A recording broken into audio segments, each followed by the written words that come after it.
बच्चों, let's read this question. सो इस question में हमसे कह रहे हैं कि एक स्पेक्ट्रोस्कोपिक इंस्ट्रूमेंट गिवन है जो रिजॉल्व कर सकता है two nearby wavelength, that is lambda and lambda plus delta lambda, और हमें लैम्डा बाय डेल्टा लैम्डा की वैल्यू दी हुई है स्मॉलर देन 8000। तो इसको हम यूज करते हैं to study the spectral lines Balmer series की, वो भी हाइड्रोजन के। तो पूछ रहे अप्रोक्सीमेटली कितनी लाइंस जो है वो रिजॉल्व कर पाएगा इंस्ट्रूमेंट। तो इस क्वेश्चन को सॉल्व करने के लिए जो बेसिक फॉर्मूला हमें पता होना चाहिए वो एक, लेट्स डिस्कस की कॉन्सेप्ट क्या है। वो एक बेसिक सा फॉर्मूला है, 1/λ is equal to r into Z square upon 1/n1 square minus 1/n2 square, जहाँ पे r रिडबर्ग्स कांस्टेंट है। अब हमें पता है फॉर हाइड्रोजन z की वैल्यू 1 है, सो हम लिख सकते हैं 1/λ is r into 1/n1 square minus 1/n2 square. अब हमें ये भी पता होना चाहिए कि फॉर बामर सीरीज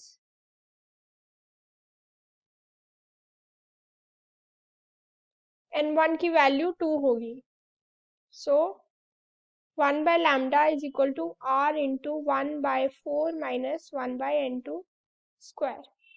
इसको अब हम डिफ्रेंशिएट करेंगे, डिफ्रेंशिएटिंग बोथ साइड्स। इसको अगर हम फर्दर सॉल्व करेंगे तो हमें क्या मिलेगा, minus D lambda by lambda square is equal to 2r into n2 square D n2, या minus D lambda by lambda is equal to 2r, यहाँ पे क्यूब आएगा n2 cube dot 1/λ D n2। इसको अगर हम फर्दर सॉल्व करें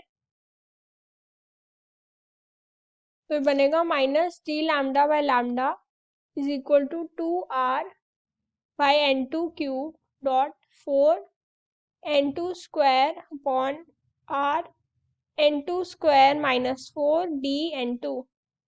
अब हम डी लैम्डा को डेल्टा लैम्डा भी लिख सकते हैं, तो delta lambda by lambda is equal to 8 delta d n2 को डेल्टा n2 लिखा हमने, और नीचे डिफ्रेंशिएट किया तो क्या आया, n2 upon n2 cube n2 square sorry minus 4। ये क्यों हुआ, क्योंकि minus D lambda is greater then 0। तो वी हैव बीन गिवन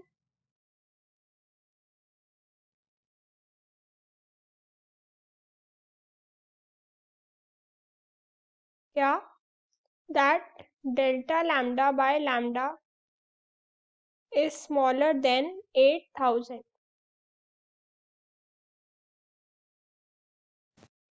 तो इसको अगर हम फर्दर सॉल्व करें, इसको अगर हम रेसिप्रोकेट करें तो हम क्या कह सकते हैं, that delta lambda by lambda, नहीं ये लैम्डा बाय डेल्टा लैम्डा है, so delta lambda by lambda will be greater than 1/8000।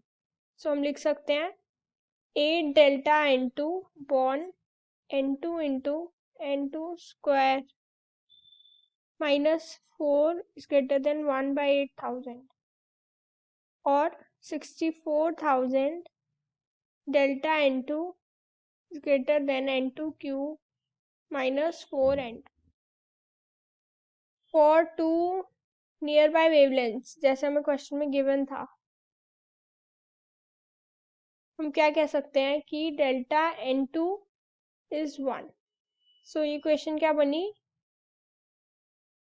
n2 cube